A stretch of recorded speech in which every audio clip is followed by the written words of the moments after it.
Lupita llegó a Teocelo, en el corazón montañoso de Veracruz, con el cansancio clavado hasta en los huesos.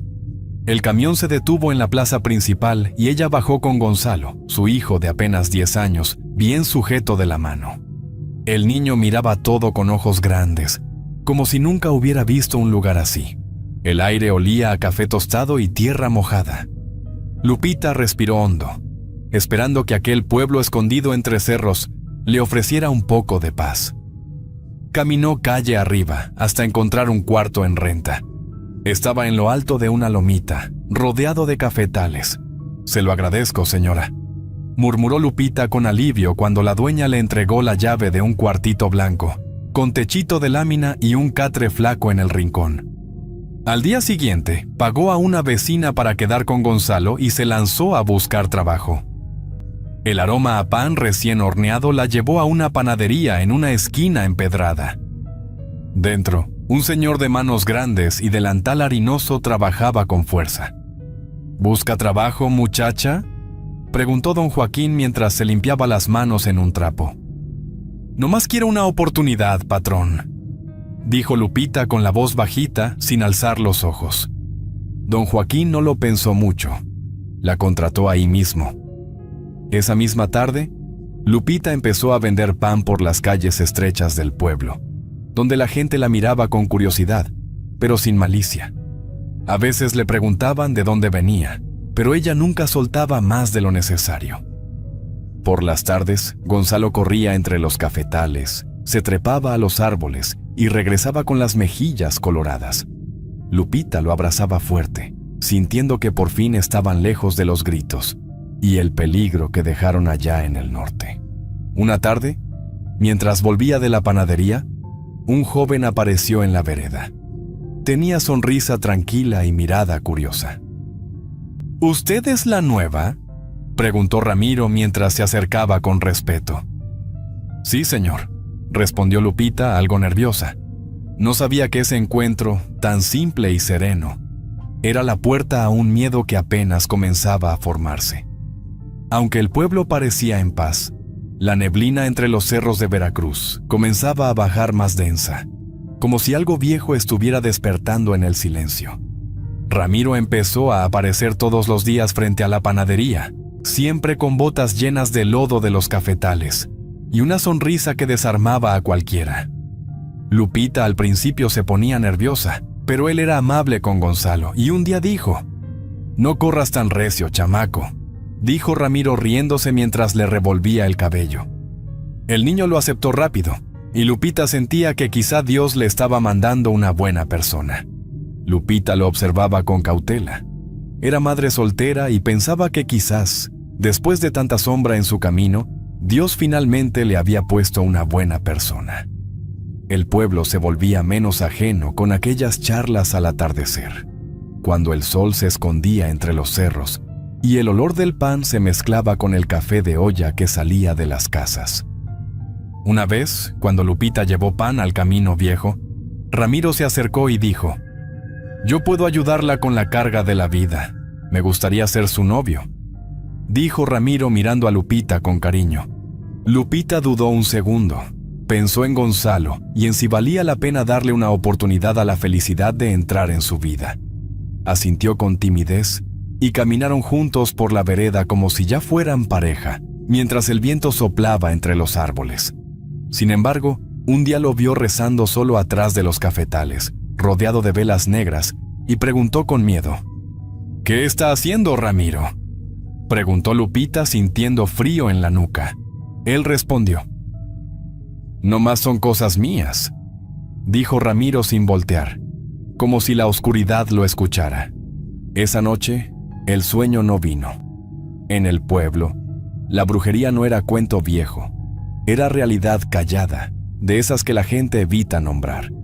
Lupita abrazó a Gonzalo con fuerza, y por primera vez desde que llegaron, el silencio de la montaña le pareció un susurro de advertencia.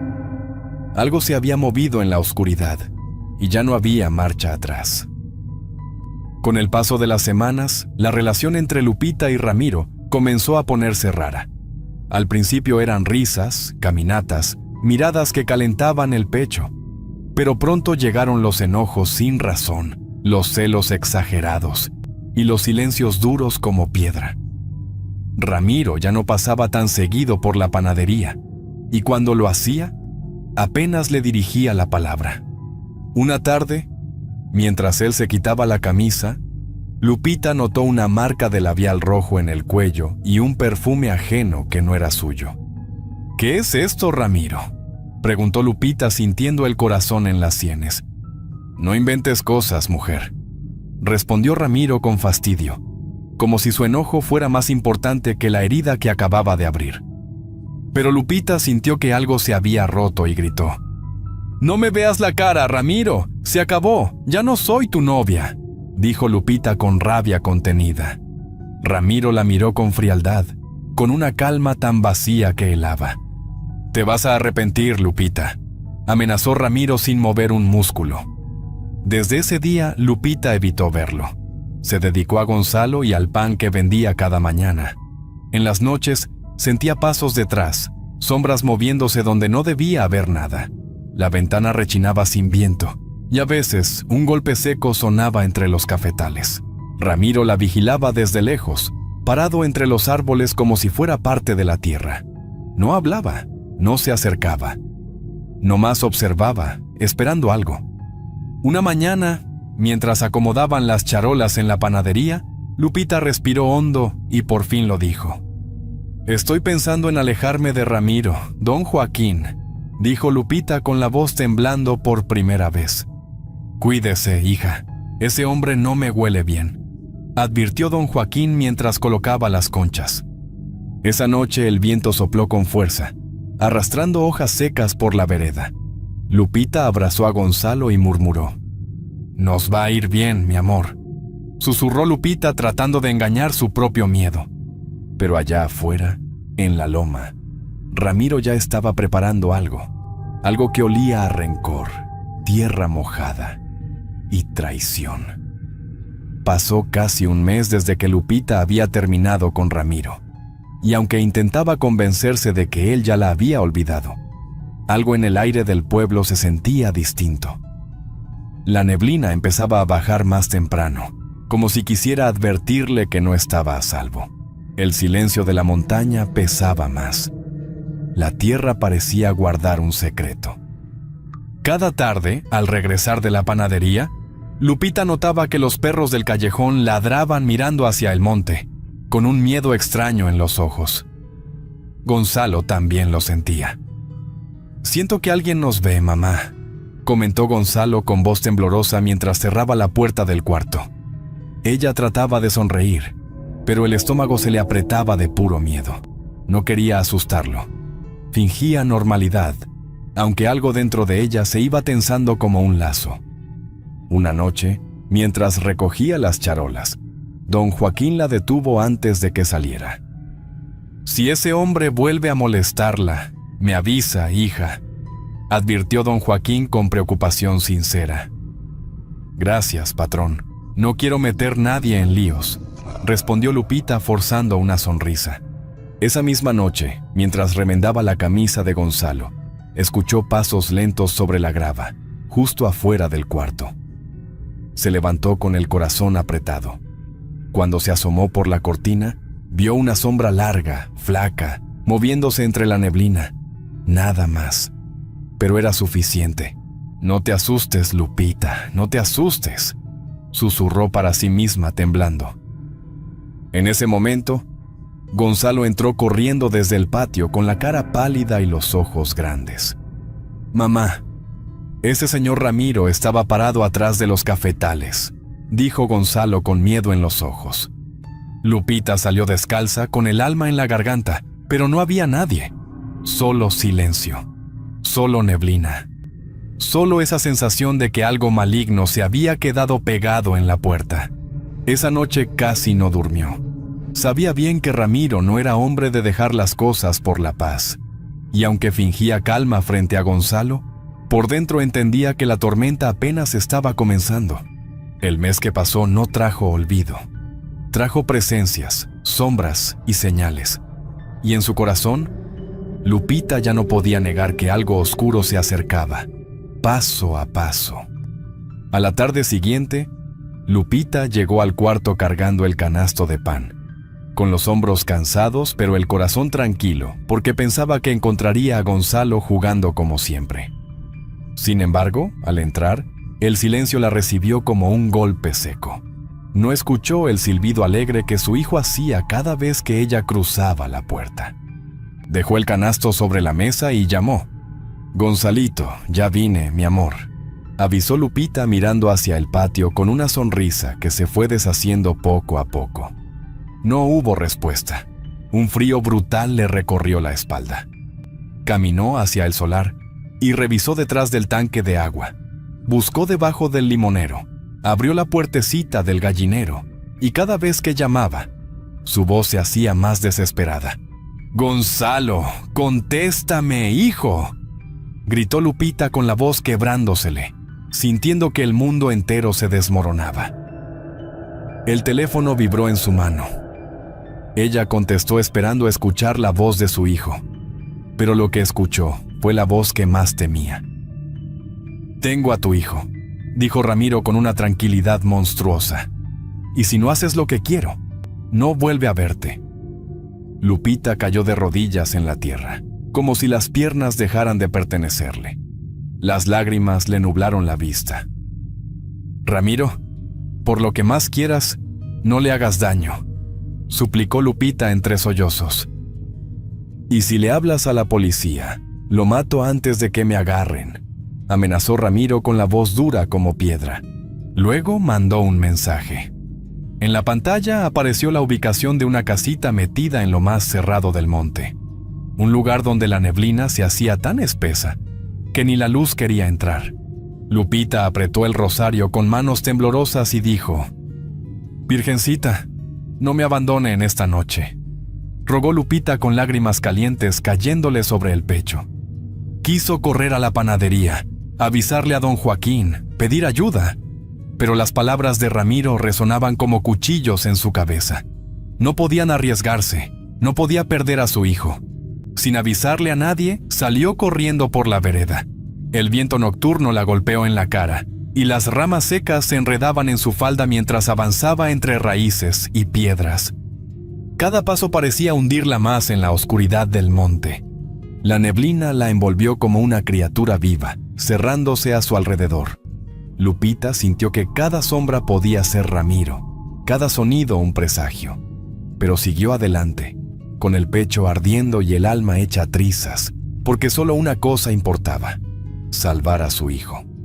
Y en medio de esa noche cerrada, supo que su vida acababa de entrar en la parte más oscura del destino. Cuando Lupita empujó la puerta de la casita perdida entre los cafetales, un olor a humedad mezclado con cera derretida y algo más, algo sucio, oscuro, le hizo arder los ojos. Dentro había velas negras clavadas en platos viejos, calaveras pintadas y muñecos de trapo atravesados con alfileres. Gonzalo estaba amarrado en una esquina, con la boca cubierta y los ojos llenos de terror.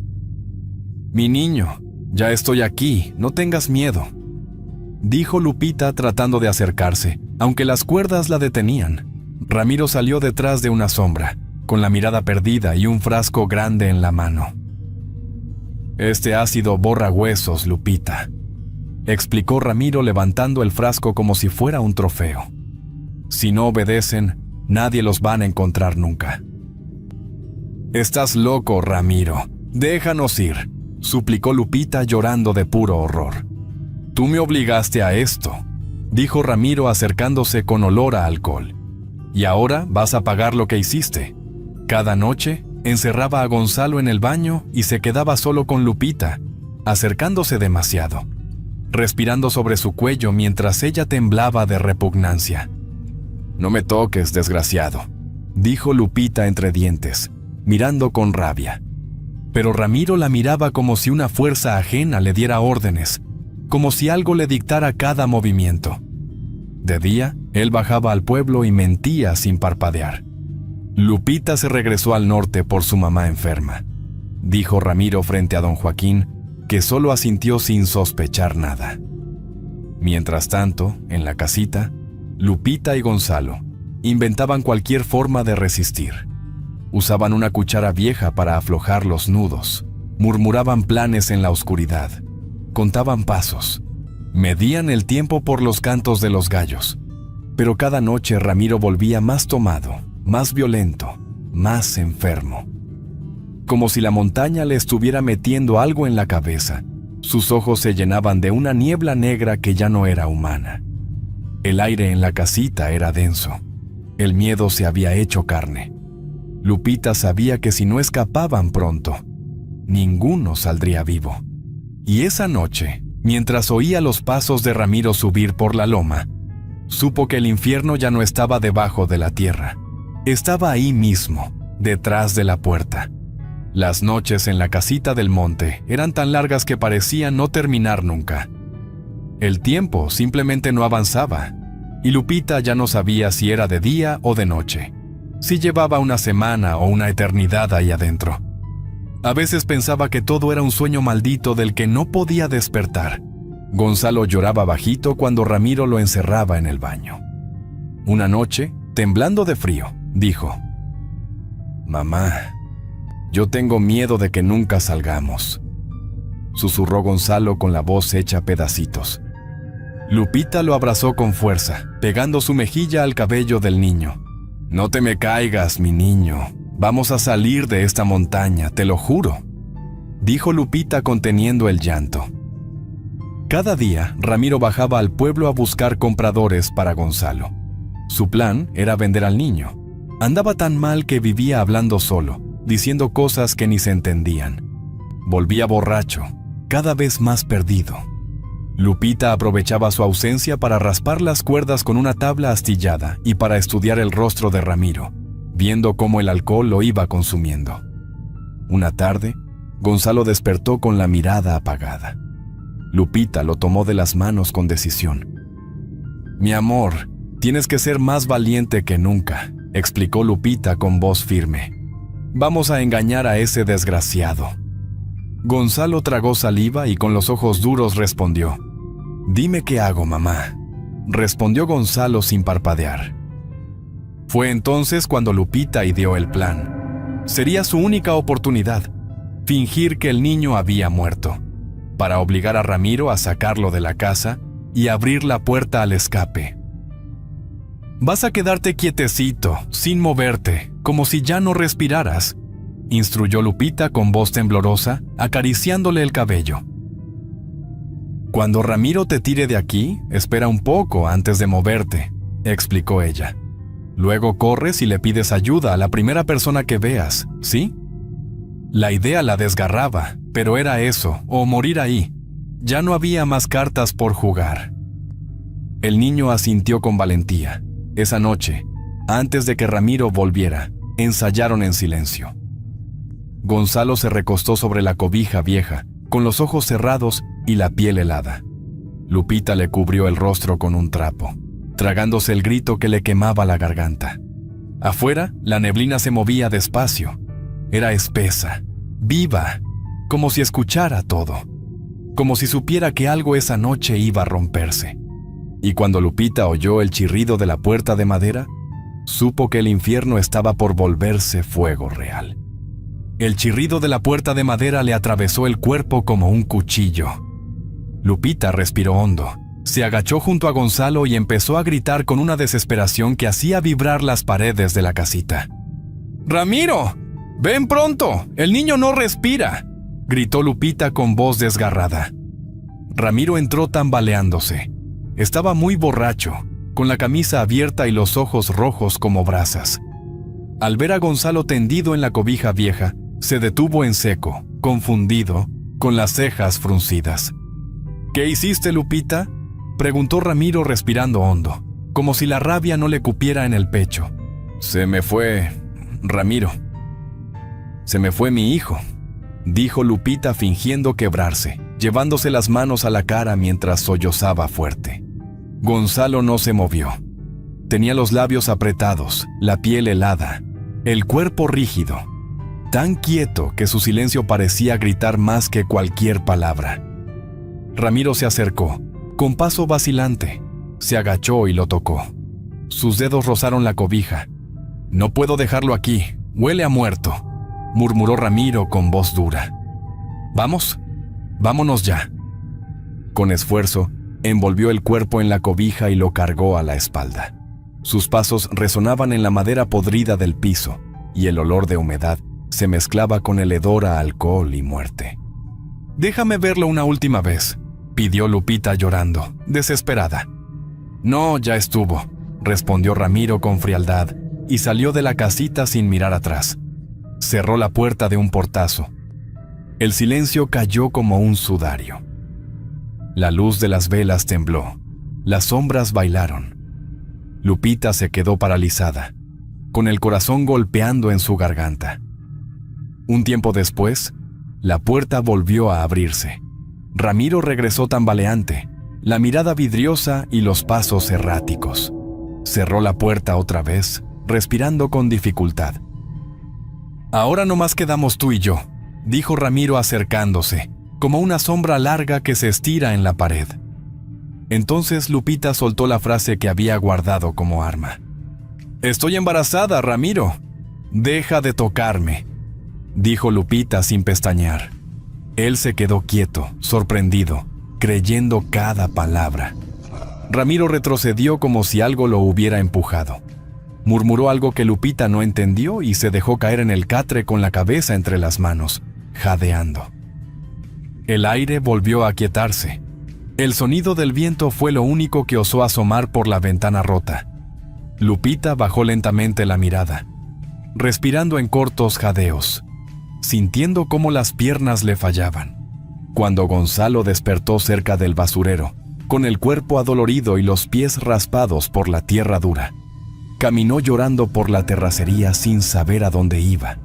Temblaba de frío, de miedo, de todo.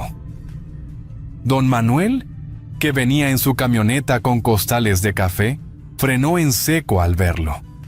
«¿Qué te pasó, muchachito?», preguntó don Manuel al ver al niño tambaleándose, sucio y pálido como un fantasma.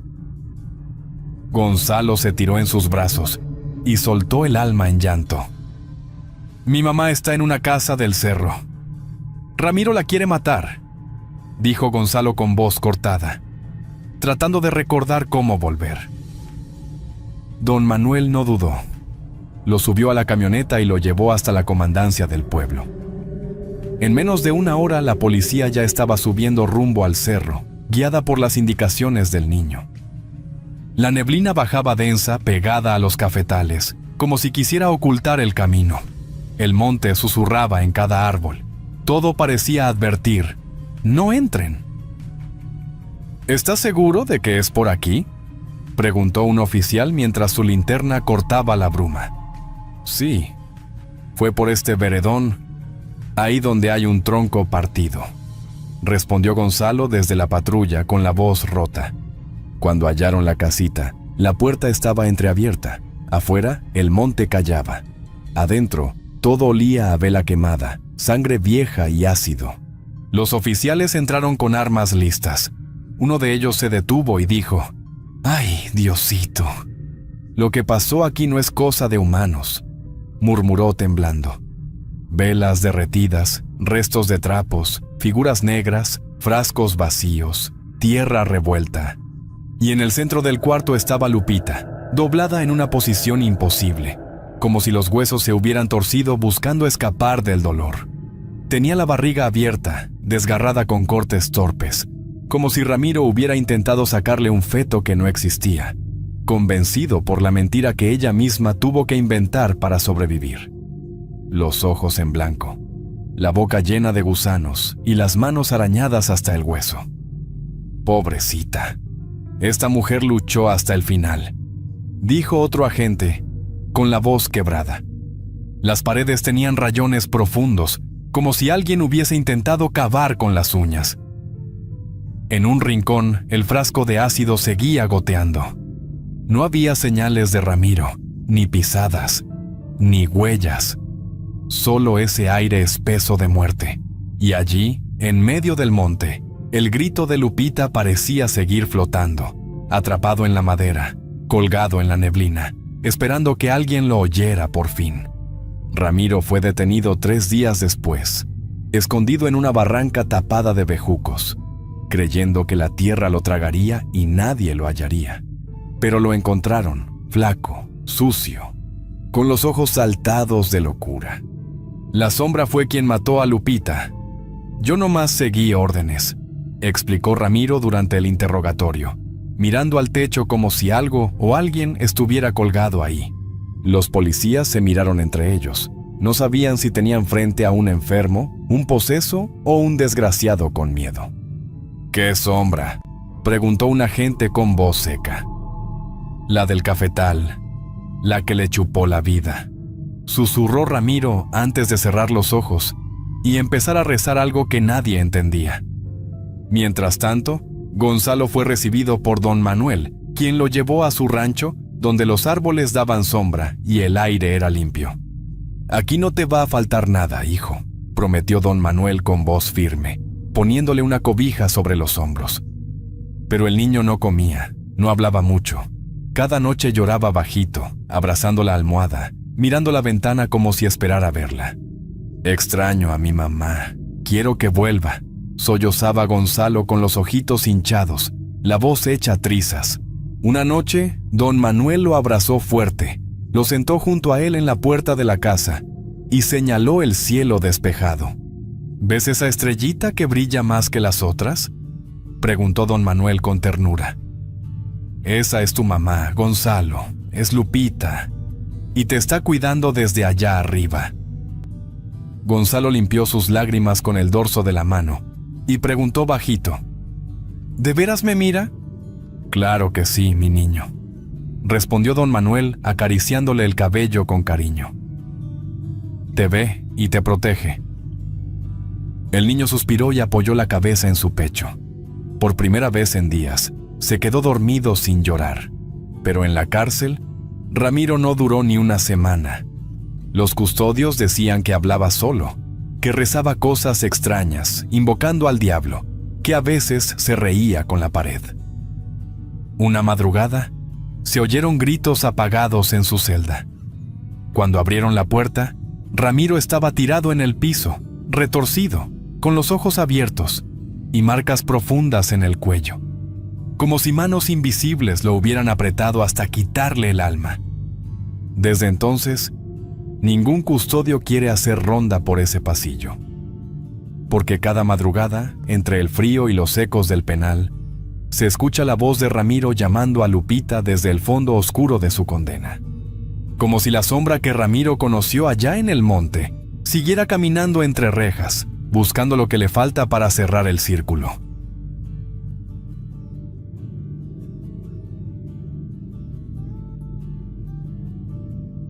Después de 6 años estudiando en Guadalajara, Fernanda regresó a San Nicolás de los Montes, San Luis Potosí, con el alma revuelta y los ojos bien abiertos. El sol pegaba duro en el polvo del camino, y el silencio del pueblo era más espeso que el lodo después de la lluvia. Nadie salía a saludarla. Nadie alzaba la vista. «¿Dónde está Felipe?», preguntó con voz firme al pisar el zaguán de la casa grande. La criada bajó los ojos como si el suelo fuera más interesante que la pregunta. «Lo mandaron pa' Matehuala, a una hacienda», dijo apenas. «¿Lo vendieron como si fuera vaca?», soltó Fernanda, encendida por dentro. «A Felipe no lo vendieron. Como era un peón más, lo apostaron en un juego de cartas», susurró el cocinero desde la cocina, secándose las manos con el mandil. Tenía la mirada perdida y la voz cargada de coraje viejo. Fernanda tragó saliva y sintió que algo se rompía por dentro. Su padre seguía siendo el mismo, don Clemente, el patrón de mirada dura y alma de piedra. Los peones vivían bajo su yugo como bestias, y el corral de castigo aún olía a sangre seca. Al anochecer, don Clemente la recibió en la sala principal con los brazos cruzados. Llevaba el sombrero puesto y la pistola al cinto. «Te ves más flaca, pero igual de terca», dijo sin cariño midiendo cada palabra. «¿Ya no soy una niña, papá?», respondió Fernanda con los ojos encendidos. «Te voy a quitar esas ideas de la cabeza. dijo con desprecio y se marchó como si hubiera terminado un trato. Esa noche, en su cuarto, Fernanda se sentó frente a la ventana. La luna llena alumbraba el campo seco y el aullido de los coyotes se colaba por las rendijas. «Se acabó», murmuró para sí, con la voz temblando por la rabia. Se limpió las lágrimas con el dorso de la mano y se juró algo que le ardía en los huesos. Nadie más sería vendido por su padre. Una tarde calurosa, mientras el viento levantaba tierra por el corral, Silvestre, un joven jornalero de mirada inquieta, fue sorprendido murmurando contra el patrón. Uno de los capataces, chismoso como cotorra vieja, fue directo a contarle a don Clemente. Antes del atardecer, ya lo tenían amarrado de pies y manos, tirado como animal en el corral del castigo. Lo dejaron ahí 3 días sin agua, bajo el sol que rajaba la tierra. Al tercer amanecer, los gritos del muchacho despertaron a Fernanda. «¿Por qué lo dejaron ahí?», preguntó a su madre, doña Candelaria, al entrar a la cocina. «Porque habló de más, hija, y tu padre no perdona eso», respondió con voz baja, mirando a todos lados como si el diablo anduviera oyendo. Esa noche, Fernanda agarró una lámpara de aceite y salió al corral. El olor a sangre, tierra y orines le revolvió el estómago. Silvestre estaba recargado contra el muro, sangrando de la espalda, la piel abierta como carne de res y los labios partidos por la sed. «Santa Madre de Dios», susurró ella temblando. «A Silvestre lo iban a marcar como a los burros», dijo un viejo jornalero, mirando desde la sombra con los ojos bien abiertos. «Le echaron sal para que aprendiera», dijo otro, con la cara torcida de puro coraje. «Eso no se hace con nadie. Esto es una maldita barbaridad», dijo Fernanda, cubriéndose la boca con la mano. Don Clemente se enteró de la visita al corral y entró a la casa hecho una furia. «¿Fuiste a ver a ese pinche malagradecido?», gritó, con el sombrero aún en la cabeza y el cinto en la mano. «Sí, fui a verlo. Y me dio vergüenza llevar tu sangre en el cuerpo», respondió Fernanda sin parpadear. «Tú no entiendes lo que significa tener autoridad. Aquí se hace lo que yo mando y punto», gritó don Clemente, golpeando la mesa con el puño. «Pues vas a tener que matarme también si vas a seguir tratando a la gente como si fueran bestias», respondió Fernanda con el alma ardiendo. Desde ese día, don Clemente empezó a mirarla como enemiga. Ya no era su hija, era una amenaza.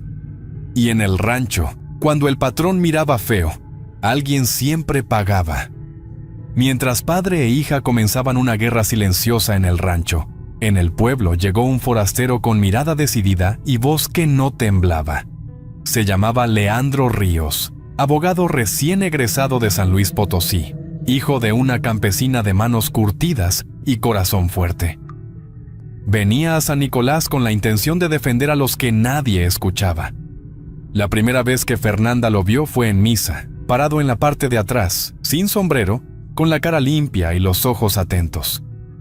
«Tú no eres de aquí, ¿verdad?», preguntó ella al salir del templo, intrigada. «No, vine porque ya estuvo bueno. Alguien tiene que abrirle los ojos a esta gente», contestó él con firmeza. «Pues date prisa, forastero, porque aquí los ojos se cierran con sangre», dijo Fernanda sin quitarle la mirada. Leandro no era de hablar mucho, pero sí de hacer. En pocos días empezó a visitar ranchos, a escuchar historias, a leer papeles viejos escondidos entre gallinas y costales de maíz. Descubrió lo impensable. Don Clemente falsificaba documentos y vendía personas como si fueran animales. Fue al delegado del pueblo con pruebas en la mano. «Mira esto, es tráfico humano. Este hombre tiene que pagar», dijo, con el corazón en la garganta. El delegado ni siquiera miró los papeles. «Ese cabrón hasta las oraciones gobierna», dijo un viejo sentado en la banca mientras escupía tabaco. «Mejor vete de aquí, muchacho, si no quieres amanecer en una zanja». Pero Leandro no se fue. Fernanda, enterada de sus investigaciones, empezó a ayudarlo en secreto. Copiaba listas de nombres, pasaba información, le prestaba la mula por las noches. «Hija, si tu padre se entera, te mata», le advirtió doña Candelaria una madrugada, con los ojos llenos de miedo. «Pues que me mate», respondió Fernanda firme, «pero que lo haga sabiendo que ya no me tiene de su lado». Candelaria se cubrió la boca con un rebozo y no dijo más. A partir de ese momento, la lucha ya no era en silencio. Era una chispa prendida en medio del mezquite seco. Y Leandro ya no era un visitante, era el abogado del pueblo. Entre los jornaleros del rancho, había uno que no hablaba mucho, pero que todos respetaban: Benjamín. Era fuerte como una mula y tenía la espalda llena de cicatrices sobre las que nadie se atrevía a preguntar. Caminaba con los ojos clavados en la tierra, como si cargara un infierno dentro. Una noche, Fernanda lo encontró solo frente al altar de la capilla, de rodillas, con los puños apretados y los ojos mojados. «¿Qué haces aquí a estas horas?», preguntó ella bajando la voz. «Pido perdón por lo que voy a hacer», respondió Benjamín sin mirarla. Pasaron los días y Leandro, hurgando entre papeles y testimonios, comenzó a entender toda la historia.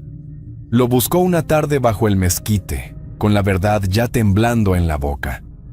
«Tu madre fue criada en esta hacienda, ¿verdad?», preguntó, directo. «Sí, y murió aquí, como sirvienta», respondió Benjamín, endureciendo la mandíbula. «Fue violada por el patrón, ¿verdad?», dijo Leandro bajando la voz pero sin esconder el coraje.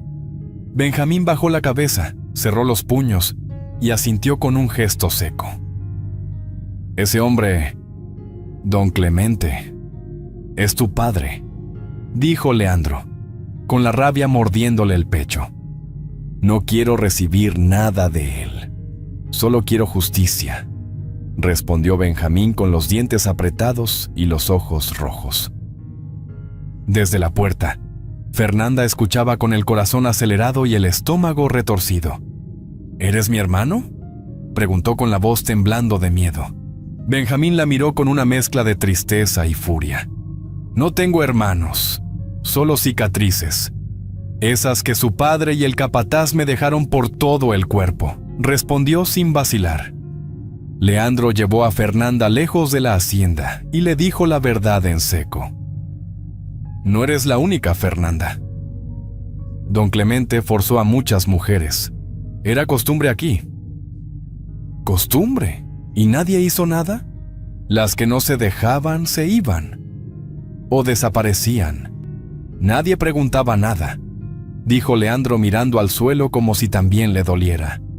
Fernanda sintió que el aire le faltaba. Caminó unos pasos y vomitó junto a una cerca vieja.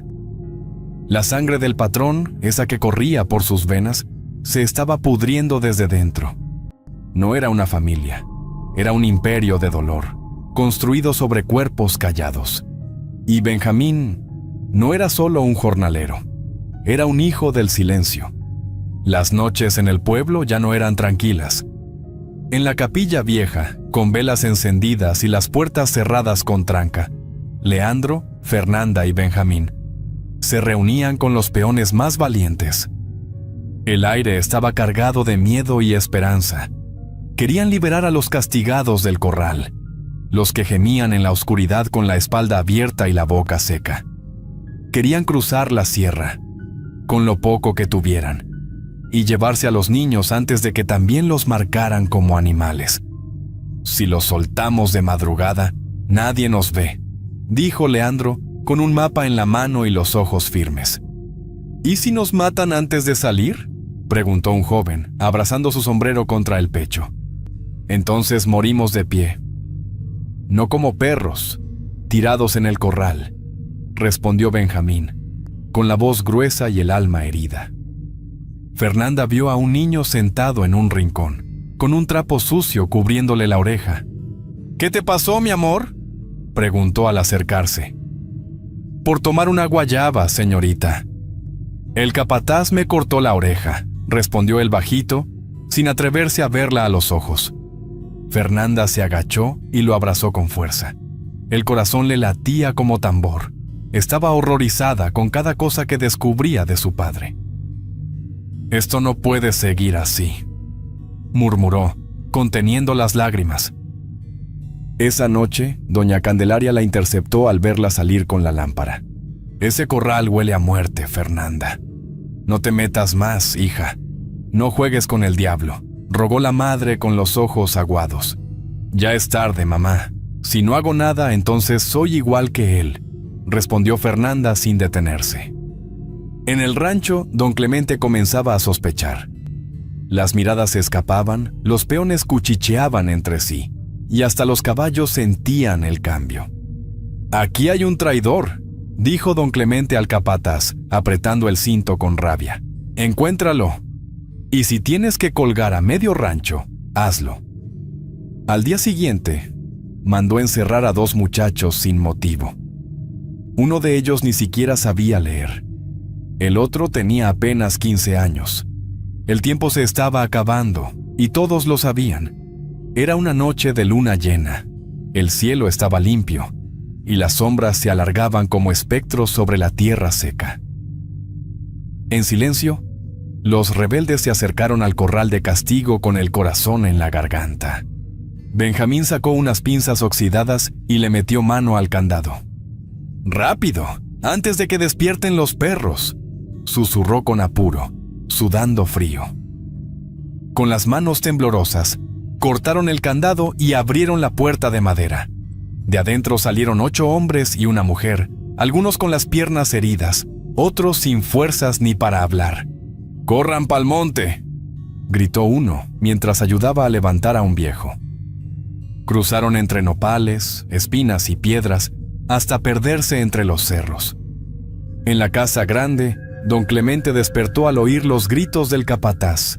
«¡Se escaparon todos!», gritó el hombre con la cara pálida. «¡Malditos sean! Suelten a los perros. Manden a los animales que los alcancen y les arranquen las tripas», rugió el patrón, pateando la silla. Pero algo lo detuvo en seco. Un lazo de cabello de Fernanda estaba caído en el corral. «¡No puede ser! ¡Fue mi hija! ¡Esa malnacida!», gritó don Clemente, con la cara desfigurada de rabia. Corrió hasta la entrada del rancho y mandó cerrar el portón con cadenas.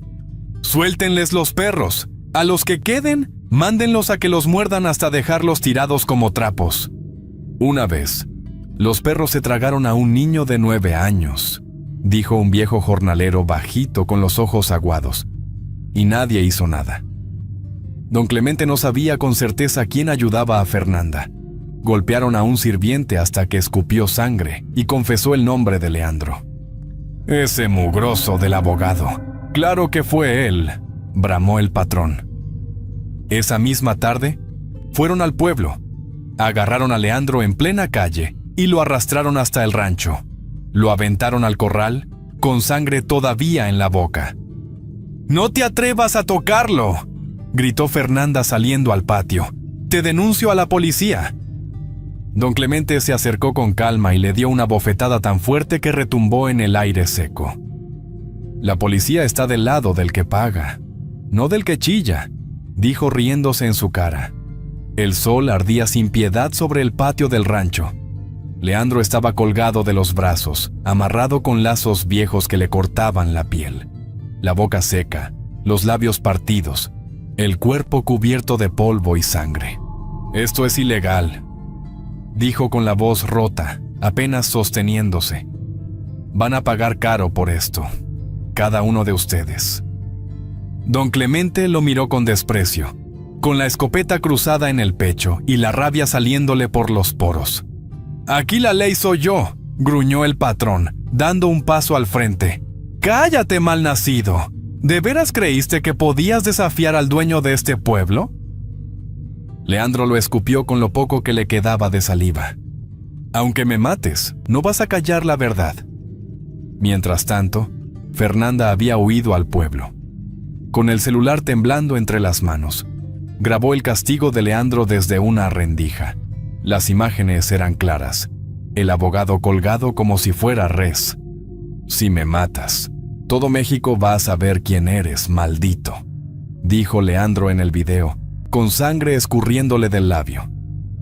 Fernanda mandó el video a un contacto de confianza en la capital. No pasaron ni 3 horas cuando el escándalo explotó. El video se hizo viral, reventando redes, noticieros e incluso las radios locales. Desde San Luis Potosí, el gobernador mandó una investigación urgente. Don Clemente, al ver que no podía controlar el fuego que se le venía encima, se atrincheró en la hacienda. «Cierren los portones, nadie entra ni sale», gritó, armado hasta los dientes, con los ojos como brasas. Esa misma noche, mientras todos dormían, Fernanda y Benjamín se escabulleron entre las sombras. Con una navaja, le cortaron las cuerdas de Leandro. «Aguanta, ya casi estás libre», susurró Fernanda con los ojos llenos de lágrimas. Leandro cayó al suelo como un costal, pero respiraba. En los ranchos vecinos, los campesinos comenzaron a reunirse con machetes y antorchas. Nadie quería seguir callado. Nadie más tenía miedo. «¡Ya basta de este infierno!», gritó un viejo peón. «Ese hombre va a pagar por cada alma que pisoteó». La rebelión ya no era un susurro, era un grito colectivo, y la sangre del pueblo hervía buscando justicia. El sol ni había salido cuando don Clemente salió a caballo, desbocado de furia, con la escopeta cargada y la mirada perdida. Su grito rompía el aire como un rayo seco. «Malditos traidores, los voy a matar a todos uno por uno. Nadie me desafía y vive para contarlo». El caballo relinchaba bajo él, nervioso por el alboroto. Desde la entrada del rancho, Benjamín lo esperaba, firme, con la cara endurecida y el machete en la mano. «Bájese, patrón, ya se acabó su reino», gritó alguien desde los nopales. Don Clemente no respondió, solo avanzó, respirando como toro herido. Benjamín dio un paso al frente y alzó la voz. «Soy tu hijo, y vine a destruirte», dijo, con los ojos llenos de rabia y lágrimas contenidas. «Tú no eres nada mío. Eres un perro que debía haber matado cuando nació», gritó don Clemente, con la voz desfigurada de odio. Sin pensarlo, disparó. La bala pasó cerca, pero no dio en nadie. El sonido retumbó en el rancho como un trueno final. Los peones, armados con palos, machetes y piedras, salieron de todos lados y lo rodearon. «Ya estuvo bueno, patrón», dijo uno apretando los dientes. «Su tiempo ya pasó». Fernanda apareció entre la multitud, con el rostro manchado de polvo y lágrimas. «Ríndase, papá. Ya no tiene a nadie», dijo, con la voz temblando. Don Clemente miró alrededor. Nadie bajó la mirada. Nadie dio un paso atrás. Lo desarmaron, lo bajaron del caballo y lo amarraron al mismo poste donde él había castigado a tantos. No hubo golpes, no hubo gritos. Solo silencio. «Déjenlo ahí, que se pudra como hizo con los demás», dijo una anciana cruzando los brazos. Nadie lo defendió, nadie lloró por él. El sol subía despacio como testigo de algo que ya no se podía esconder. San Nicolás de los Montes ya no era el mismo. Las cadenas habían caído, pero las heridas seguían abiertas, y la justicia, por fin, tenía cara de pueblo.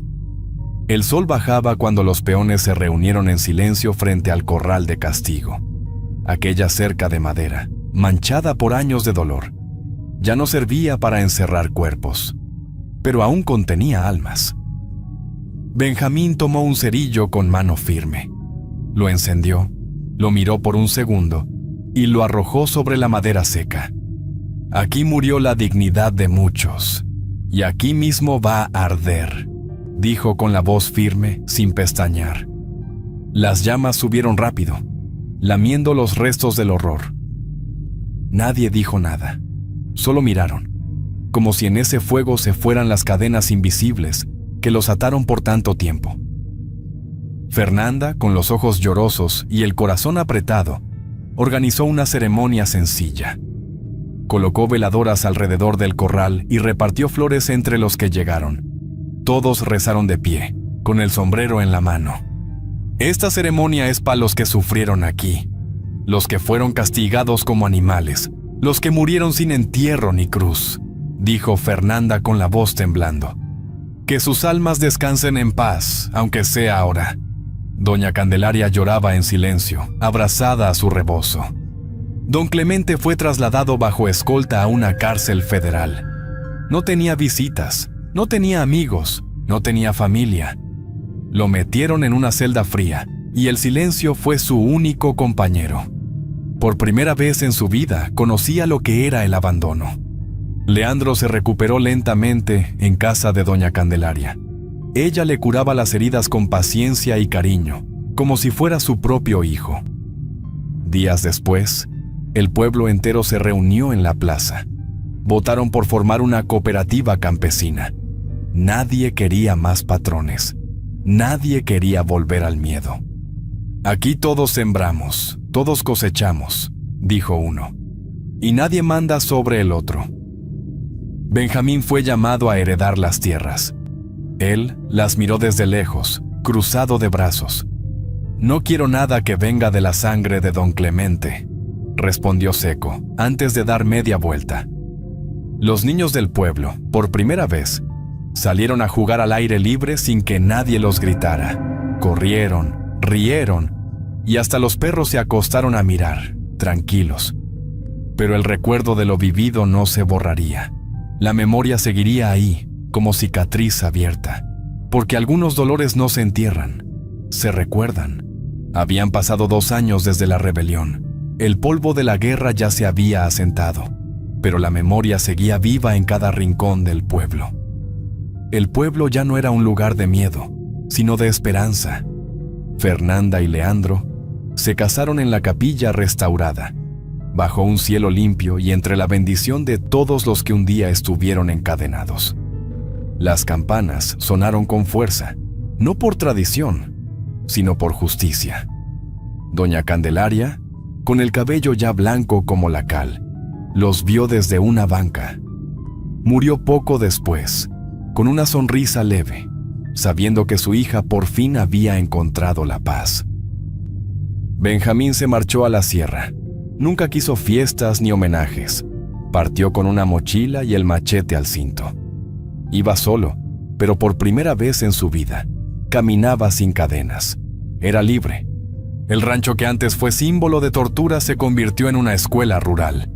Pintaron las paredes de colores, plantaron árboles donde antes había gritos y arreglaron el corral de castigo hasta que no quedó ni una astilla.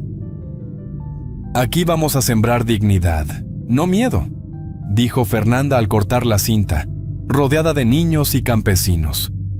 En la entrada, clavaron una placa de hierro. La mandaron a hacer con lo que quedó de los viejos candados del corral. Decía, aquí nadie se vende, aquí se nace libre. El nombre de don Clemente fue borrado de todos los archivos, registros e historias oficiales. Nadie quería recordarlo y nadie se atrevía a pronunciarlo en voz alta. Que ningún hombre vuelva a creerse dueño de otro, dijo Leandro durante la ceremonia de inauguración, con voz firme y los ojos llenos de futuro. Los viejos del pueblo, los que vivieron todo, comenzaron a contar a los niños lo que pasó, no con odio, sino con verdad. Les hablaban del corral, de los peones, del abogado valiente y de la mujer que se atrevió a romper la maldición. Y así, entre cuentos, trabajo y escuela, San Nicolás de los Montes fue recuperando su alma. No era perfecto, pero por fin era suyo. Espero que esta historia les haya gustado. Es un placer para mí compartir esos relatos con ustedes. Comparte este video con otras personas para que sigamos creciendo y más relatos lleguen a más gente. Escríbeme sus experiencias y sus opiniones en los comentarios. Eso me ayuda a seguir mejorando. Si el video les gustó, por favor, no duden en escribirse y darle me gusta. Muchas gracias y un saludo nada cordiales a todos. Nos vemos hasta la próxima.